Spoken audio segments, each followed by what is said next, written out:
a psychologist that talked about social development described that actually it is our worldview that created the culture, because how we see inform how we think, feel, and choose to act.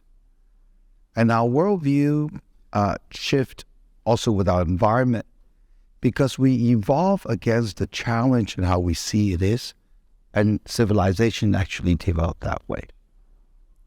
So now we have a situation where we're informed by this big challenge of sustainability.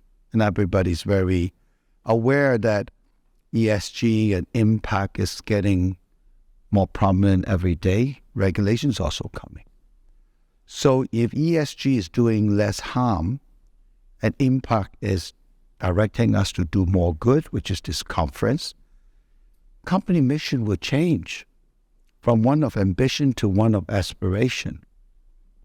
One of the things that all changed us a lot is this COVID, where we sit at home, locked down, thinking about life. And if people think a little deeper, you actually can see that everything is life. The whole universe is life. The earth is life. Society, everything is life, including ourselves in the system of life. It's holistic. That's what everybody is pushing. And United Nations has this advocacy since 2012 on well-being and happiness economy to shift a production-oriented economic model to one is happiness. So they've issued like 12 happiness report. Unfortunately, not getting anywhere because it's run by traditional economists. So there is, I think, a sense that we are, number one, moving into a new era, especially with open AI, which will enable us to do many possibilities on its arrival. So do not think it's a disruption. Think about an enhancer, an enabler of new possibility. All these challenges and all this enabling are shifting us to a new era where our biggest challenge is well-being. And that's what we need. That's all we really want. Because wealth is not money. Wealth is truly what would nurture us to flourish, which is well-being. And we cannot be well until the whole system is well, until Earth is well, until society as well. And in the globalization, we need a togetherness. And so why quantum? The word quantum, because science has changed. In the Newtonian science of materialism and form and separation is now united with all we can feel but sense, the no form, the spirituality, whatever you call it, the consciousness. That in quantum science says consciousness create matter. There is no matter. Only vibration clustering together when consciousness touch energy. And so there, all of a sudden, you have a worldview of science that demystifies all the mysticism on Earth and create a common language possibility for different religious, cultural tradition to find a base. Almost like we're sitting here speaking English. But we're from all culture, but there is a common shared experience language called English. And well-being, isn't it all we really want? I had a conference, a dialogue on life science, 2019. There was a group of Western life scientists, a group of Indian Ayurvedic life scientists, and a group of Chinese Yellow Emperor life scientists. We discussed for 3 days on the topic of what is medicine and what is the role of doctor. And the conclusion is doctor facilitate healing, and the best medicine is called joy. So isn't it what we want? We don't want a dividend number in the bank. We want joy that nurture our well-being.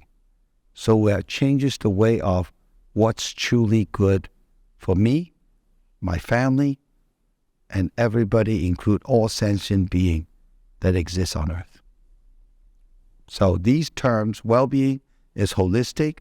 When your wellness becomes whole, it becomes well-being, because now you're being you naturally in the whole system. And quantum is a new paradigm, like English, hopefully, that we can use to communicate globally.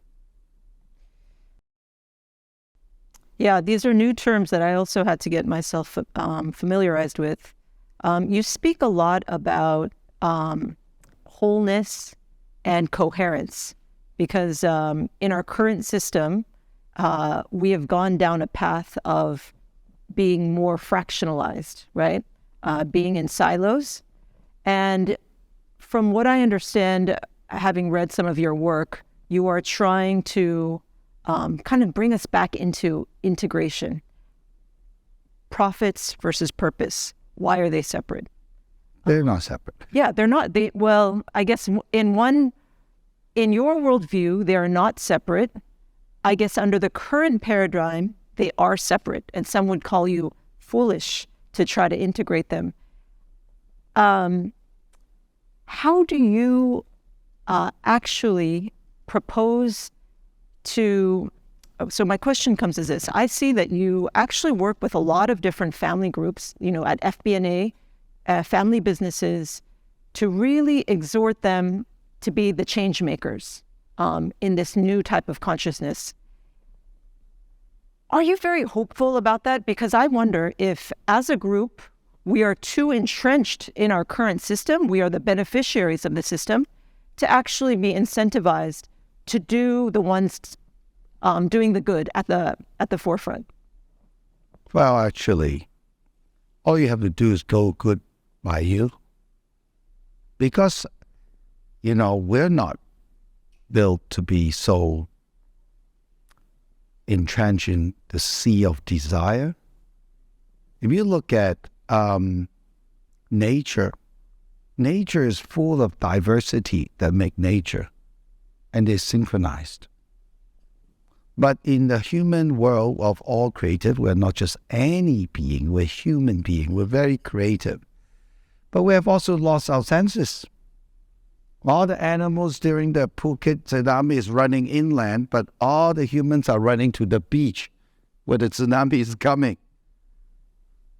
So we have developed an analytical mind so strong it overcomes our intuitive and even our embedded neural system, our mindset becomes so strong with this logic that we have developed that we don't sense our body, we don't sense many things.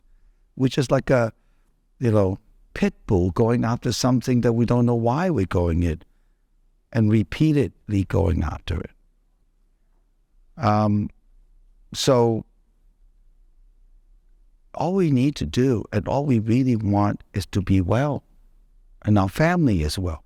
Then you look at the business, right? Business has a role in society, right? Business serves society. But business school is telling everybody shareholders value. That's all you care. Then what is your role? Your purpose is to make money? No.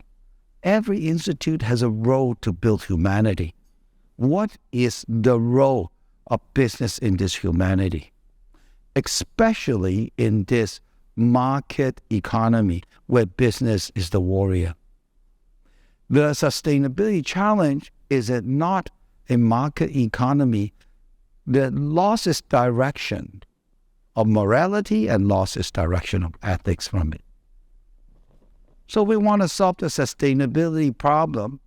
Business has to find its role in the market economy. All this ESG is nothing but governance. And all this impact is but wake us up. Hey, you have a role. You are supposed to impact the market economy so we can have a good future. But that's all we want, especially in an affluent society, right? So we become smaller and smaller and smaller. And then we die young. Businesses are dying young. I think average is less than 18 years old. CEOs dying even younger, less than 3 years old. Family business is dying. How many family businesses have sold the business to become a family office? Why?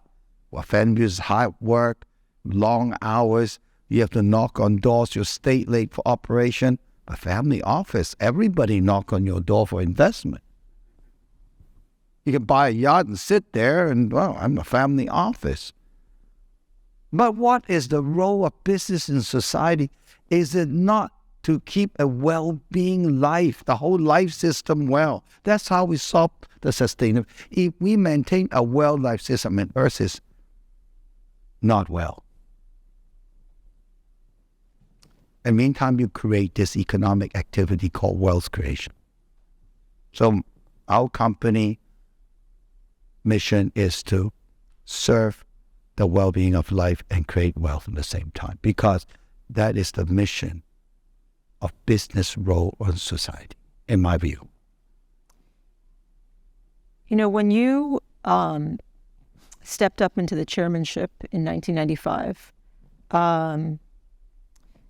so let me back up. I've heard you say that the founder, of a family business, the first generation, they have great freedom because they can create. It's kind of like a blank slate.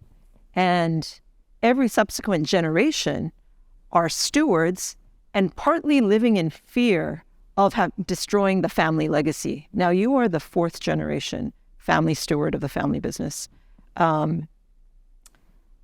And what you talk about now seems like a radical departure from the original business. Can you share a little more how that transition came about? Because I'm sure when you stepped into the family business, you also felt like you needed to protect and to grow the existing. Yes. That was when I first joined the business, and before I joined the business, that's my biggest fear. I even dreamed about it. Not over 3 generations. Every culture talk about it, different names, right? Then I have this fear that it should be my brother taking over the business. He's the firstborn. Now I'm going to bear the shame of losing it because I'm the 4th generation. Some freak accident, and my father is brilliant. My grandfather is brilliant, and I don't know. So, as a good engineer, research and development, on the same year that I took over, I formed the East-West Center for Cultural Research for Sustainability. Well, first, earlier days, I was thinking about family sustainability. Then I started to realize it's not separable. It's not separable. Now I'm writing a book called Family Succession and Management, which the research was done in 2015. Writing book wasn't difficult, but this book was emotionally charged for me because now I'm free of the shackle. I already found why families do not sustain. First of all, everybody knows, not everybody, but a lot of people knows, only love is true creativity, right? So when you do succession that pass on love and hope and all that, which is truly our nature, it's good. But every family business have these 3 possible seeds of fear: legacy, wealth protection, and prudence. Many family business here. I'm sure you hear those words. And stewardship, right? These are the words. But if you really think about it, how do we interpret? It's about fear. Legacy, I am the shipping king, I'm the textile king. All right, protect that legacy I have started. And we have already so much money. make sure you manage well, or you become poor. Wealth protection.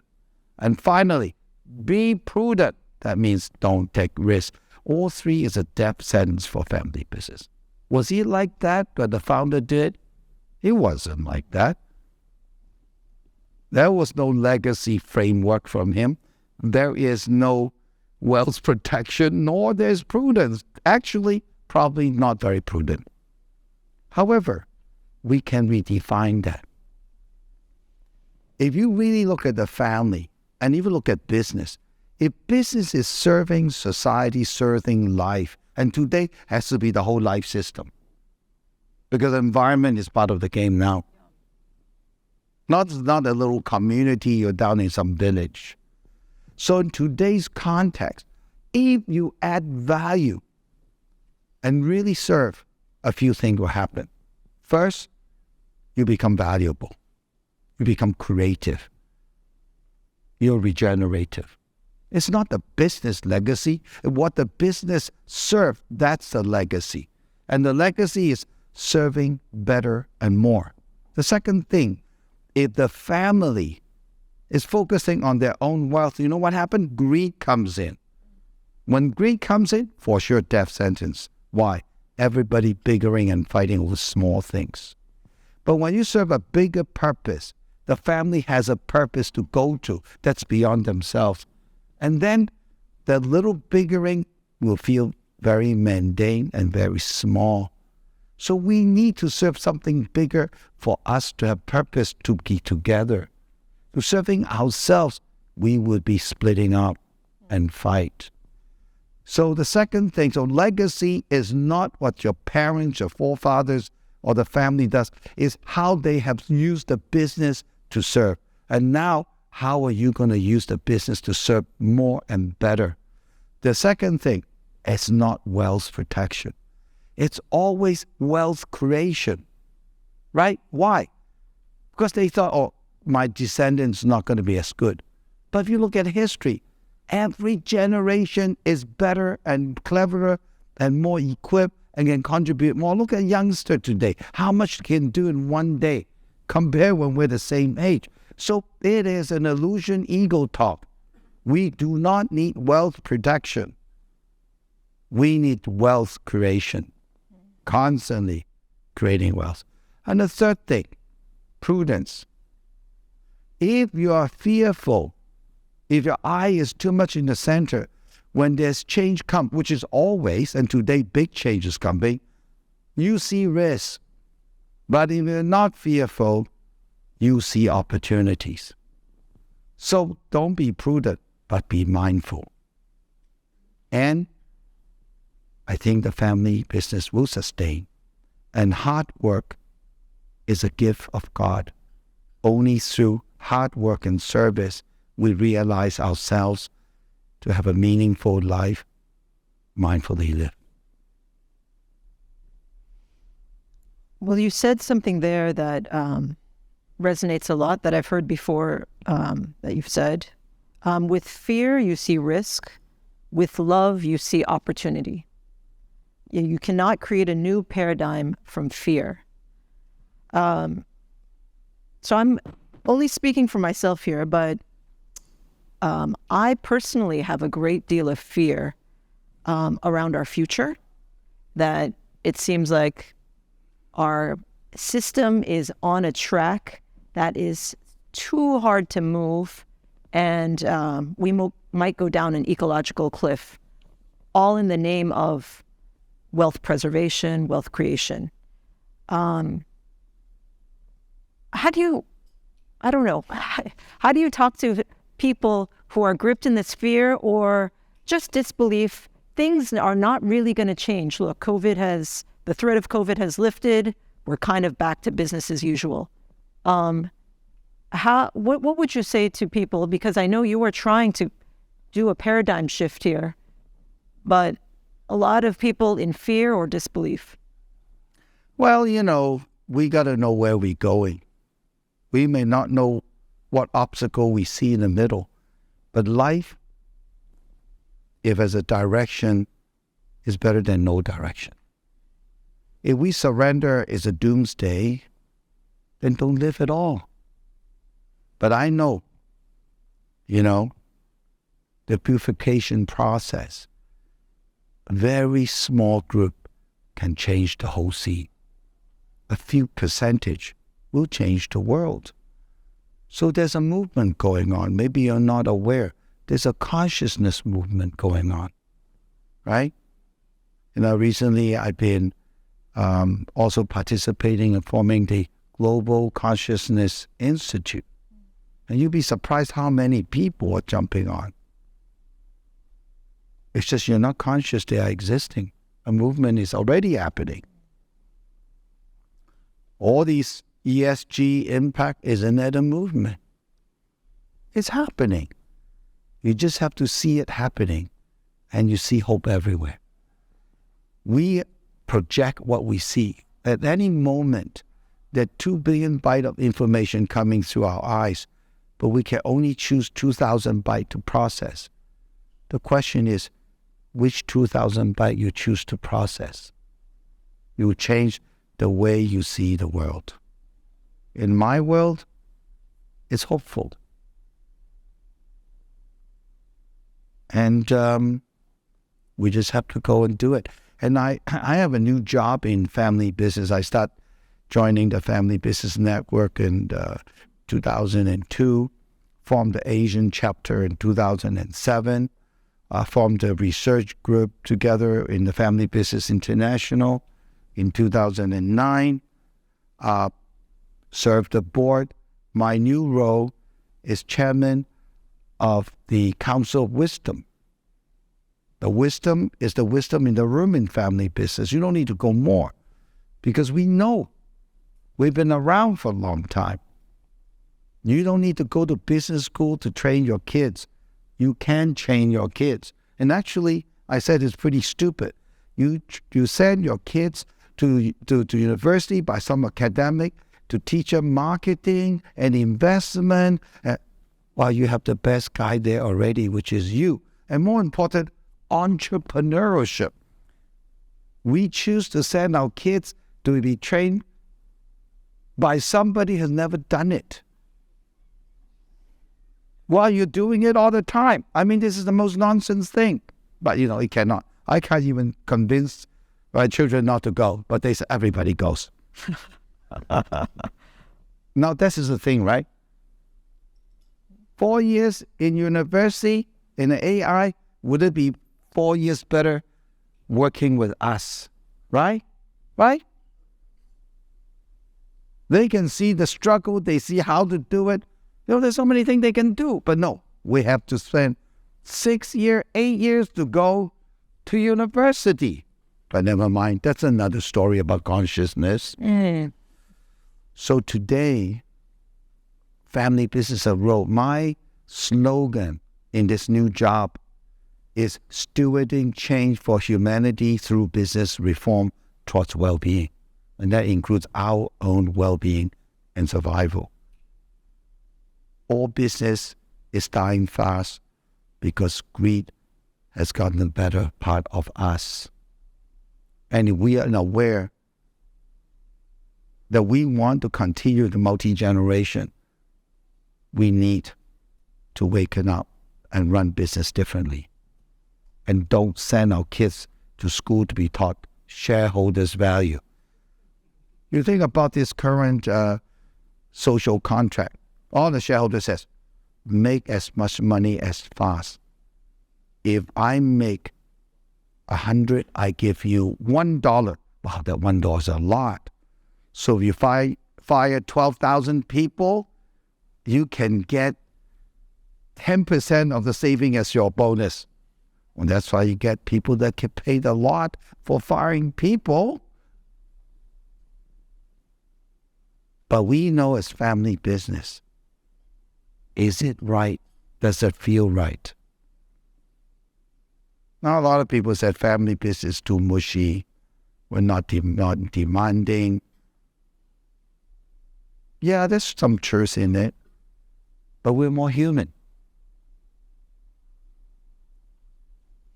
Our social contract is like this, and always has been for family business. The family get together and the business become business family.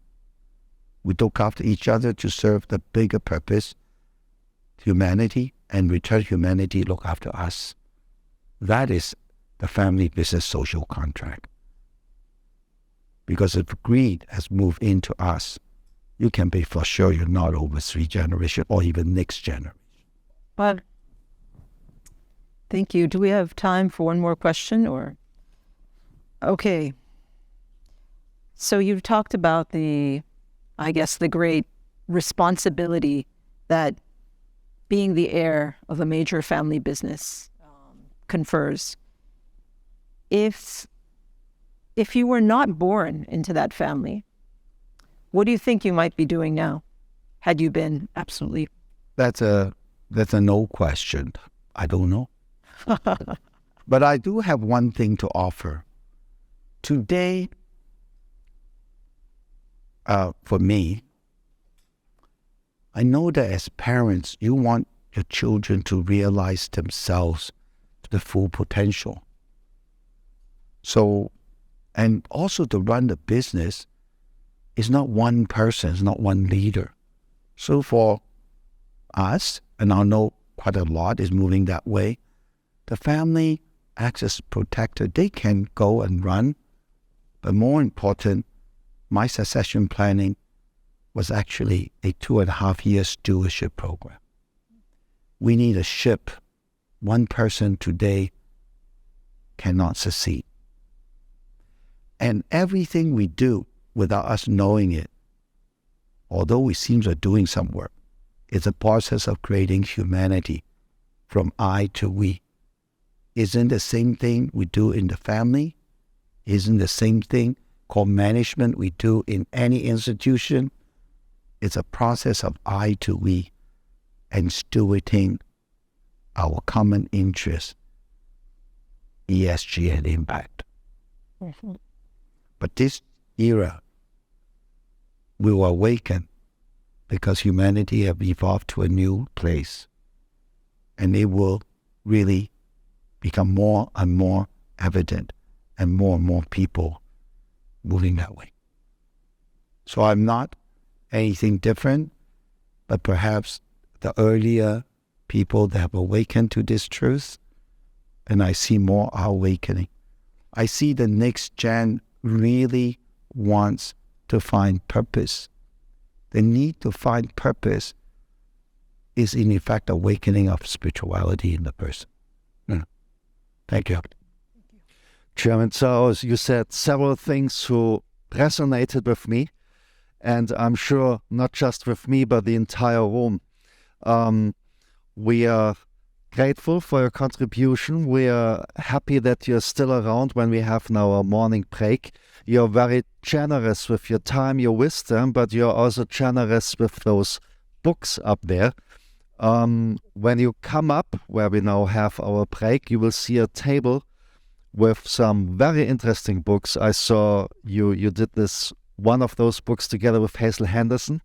She was speaking here last time we were here, so blessings to her. So some very interesting books, thanks to Chairman Tsao, just out there. Cindy Co, thank you so much. Tonic Network, highly recommended to anyone who's serious about making a return while doing good. You're still around, Cindy. Cindy Co, Chairman Tsao, thank you so much. Thank you. Thank you. Thank you, Cindy.